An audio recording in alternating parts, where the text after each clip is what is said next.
ఒకటో పేతురు 5వ అధ్యాయము 7వ వచనము.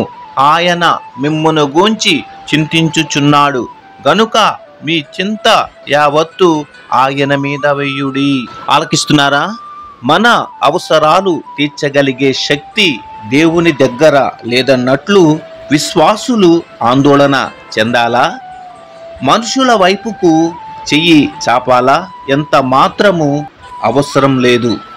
విశ్వాసికి ఏది అవసరమో దేవుడు ఆ అక్కరను దేవుడు తీరుస్తాడు.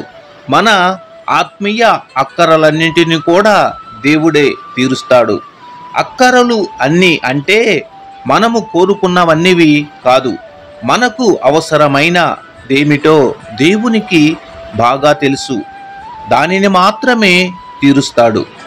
దేవుడు మన గూర్చి ఎంతో ఆలోచించి ఎన్నో ఏర్పాట్లు చేస్తాడు. ఒక తండ్రి తన పిల్లలకు ఎంత శ్రద్ధ తీసుకుంటాడో మన పరమ తండ్రి అయిన దేవుడు కూడా అంతే శ్రద్ధ తీసుకుంటాడు. దీనిని బట్టి ఆలోచించి ఆందోళన చెందవలసిన అవసరము లేదు, భయపడవలసిన అవసరము అస్సలు లేదు.